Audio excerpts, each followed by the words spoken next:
Hello student, welcome back in our YouTube channel, and today we are going to discuss next part of first lesson, the last lesson, and the name of book is The Flamingo. तो guys अभी तक हमने first part किया था first lesson का, जिसका नाम था द लास्ट लेसन। उसमें हमने एम हैमल और जो नरेटर है स्टोरी का फ्रेंच, उसके बीच की जो कन्वर्सेशन है और उसके जो सरप्राइजिंग सीन्स हैं उनके बारे में डिस्कस किया है। Let's see the next part. Then from one things to another M Hamel went on to talk of the French language, saying that it was the most beautiful. तब एक के बाद दूसरी, दूसरी के बाद तीसरी बातें, इस तरह से बातें निकल कर आने लगी। एम हैमल जो है फ्रेंच लैंग्वेज के बारे में बात करना शुरू किया, ये कहते हुए कि that it was the most beautiful, कि ये विश्व की जो है most beautiful language in the world, कि ये वर्ल्ड की जो है सबसे सुंदर जो तस्वीर है। द क्लियरेस्ट, सबसे साफ स्पष्ट, द मोस्ट लॉजिकल, और सबसे ज़्यादा लॉजिक है इसके अंदर, तर्क संगत है ये language. That we must guard it among us and never forget it, because when a people are enslaved, as long as they hold fast in their language, it is as if they had the key to their prisons. Then he opened a grammar and read us our lessons. I was amazed to see how well I understood it.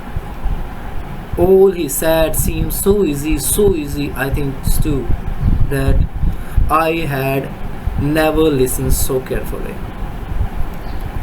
The clearest, the most logical, that we must guard it, कि हमें क्या करना चाहिए, इसकी guard करनी चाहिए, इसको secure करना चाहिए।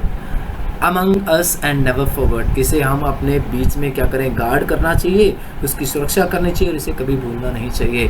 because when a people are enslaved, क्योंकि जब कोई जो भी व्यक्ति जो है enslaved होता है,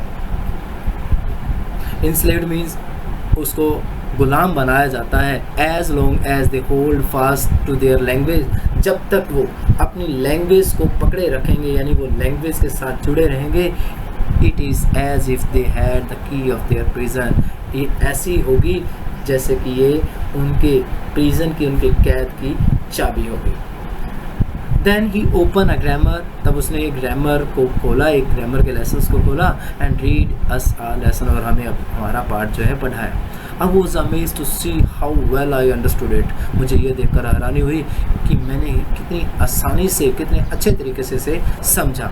all he said seem so easy, जो कुछ भी, ऑल ही सैड, जो कुछ उन्होंने कहा वो इतना ईजी प्रतीत हुआ, इतना ईजी प्रतीत हुआ। I thinks too that I had never listen so carefully, मैंने सोचा कि मैंने इतना ध्यान से कभी सुना ही नहीं था। And that he had never explain everything with so much patience, it seem almost as if the poor man wanted to give us all he knew before going away and to put it all into our head at one stroke. And that he had never explained everything with so much patience, और उन्होंने यानी M हैमल ने जो है इतने patience के साथ, इतने धैर्य के साथ कभी इस तरीके से सब कुछ एक्सप्लेन भी नहीं किया था। इट सीम्स ऑलमोस्ट, ये लगभग ऐसा प्रतीत हुआ, as if the poor man wanted to give us all he knew, ऐसा प्रतीत हुआ कि वो बेचारा हमें वो सब कुछ देना चाहता था जो वो जानता था।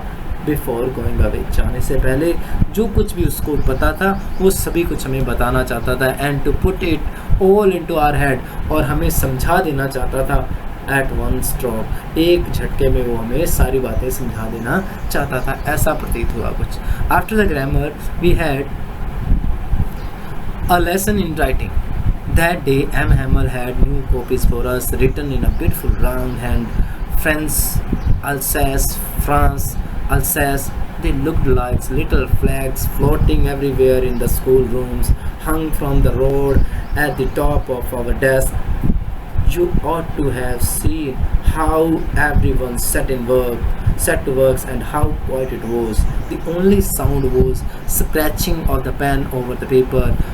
Once some beetle flew in, but nobody paid any attention to them, not even the littlest one, who works right on tracing their fish hook as if that was French too. On the roof, the pigeons cooed very low, and I thought to myself, will they make them sing in German, even the pigeons? France, Alsace, France, Alsace.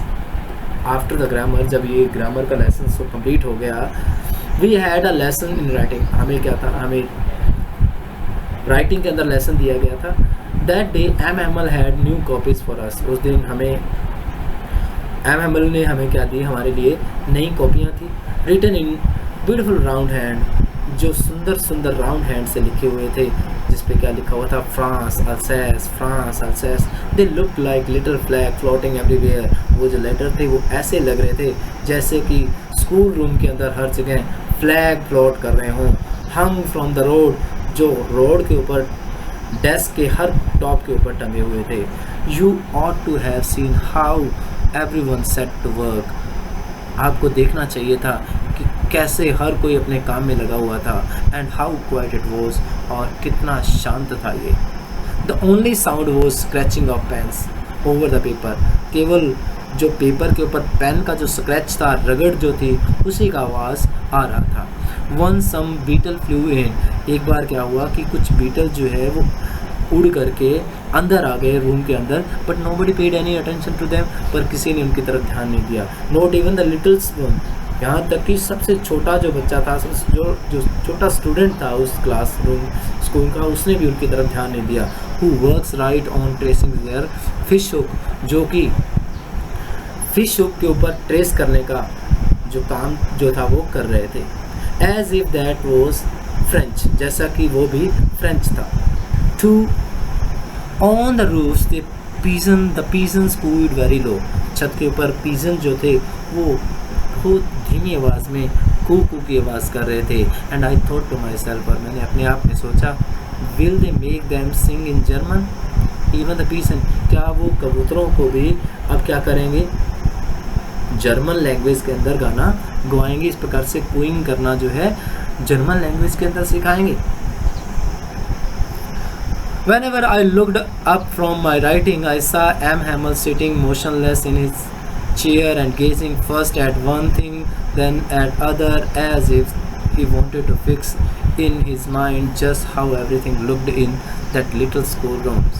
जब मैंने अपनी writing से ऊपर देखा, मैंने देखा कि M हैमल जो है अपनी चेयर के ऊपर मोशनलेस बैठे हुए हैं, बिल्कुल बिना हिले डुले बैठे हुए हैं. And gazing first at one thing, पहले एक चीज़ को देखते फिर दूसरी चीज़ को देख रहे थे. As if he wanted to fix in his mind just how everything looked in that classroom. जैसे कि वो अपने दिमाग में हर चीज़ को बैठा लेना चाहते थे कि जो भी उस छोटे से स्कूल के कमरे में नज़र आ रहा था. फैंसी, एक कल्पना, एक फैंटेसी, एक imaginary. For 40 year he had been there in the same place. पिछले 40 साल से वो यहीं था. With his garden outside the window, उसकी विंडो के बाहर से गार्डन नज़र आता था. And his class in front of him, और वो जो छोटा जो कमरा था उसके स्कूल का, वो उसकी विंडो के सामने था. जस्ट लाइक दैट, ऐसे ही. Only the desk and benches had been worn smooth. केवल और केवल, बाकी सारी चीज़ें वैसे की वैसे ही पड़ी हुई थी. केवल जो बेंच और जो डेस्क थे वो घिस के चिकने हो गए थे. The walnut tree in the garden were taller. जो गार्डन के अंदर वेलनट का ट्री था वो बड़ा हो गया था. And the hop wine that he had planted himself, और वो हॉप वाइन जो उसने खुद उगाई थी, प्लांट की थी, trained about the window to the roof. Window से होती हुई रूफ तक पहुंच गई. How it must have broken his heart to leave it all. Poor man, to hear his sister moving about in the room above, packing their trunks, for they must leave the country next day. How it must have broken his heart to leave it all. इन सारी चीज़ों को छोड़कर जाने की वजह से उसका दिल कितना टूट गया होगा बेचारा. To hear his sister moving about in the room above, जो ऊपर रूम था उसमें अपनी सिस्टर को इधर उधर मूव करते हुए सुना। पैकिंग देयर ट्रंक्स, अपने उनके ट्रंक्स को पैक करते हुए, क्योंकि अगले ही दिन उन्होंने इस देश को छोड़ना था। But he had the courage to hear every lesson to very last, पर उसके अंदर हर एक लास्ट लेसन को अंत तक सुनने का हिम्मत था। After the writing lesson finish होने के बाद we had a lesson in history, हम हिस्ट्री के लेसन के ऊपर गए, हमने अपना हिस्ट्री का लेसन स्टार्ट किया। And then the babies chanted their ba baby bu. Downstairs, at the back of the room, old Hoser had put on his spectacles and, holding his primer in both hands, spelled the letter with them. You could see that he too was crying. His voice trembled with emotions, and it was so funny to hear him that we all wanted to laugh and cry. Ah, how well I remember it, the last lesson. But he had the courage to hear every lessons to the very last. उसके अंदर पर क्या थी, हिम्मत थी हर एक lesson को अंत तक सुनने की। आफ्टर द राइटिंग, जब राइटिंग का लेसन पूरा हुआ, हमने जो है हिस्ट्री का लेसन स्टार्ट किया। And then the babies chanted their ba baby bo bu. तब जो छोटे बच्चे थे उन्होंने अपने बा बेबी बू को जो है चैंट किया, बोलना शुरू किया। Down there at the back of the room, पीछे कमरे के पीछे, old Hauser put on his spectacles, old Hauser ने जो है अपनी चश्मे पहने। And holding his primer in both hand, और अपने दोनों हाथों में अपना जो कायदा है वो पकड़ा। Spelled the letter with them, और ऐसे करके उन्होंने क्या है अक्षरों को जो है स्पेल उच्चारण किया। यू कुड सी दैट, आप उसको देख सकते थे, that he too was crying, वो भी चीख रहा था, चिल्ला रहा था।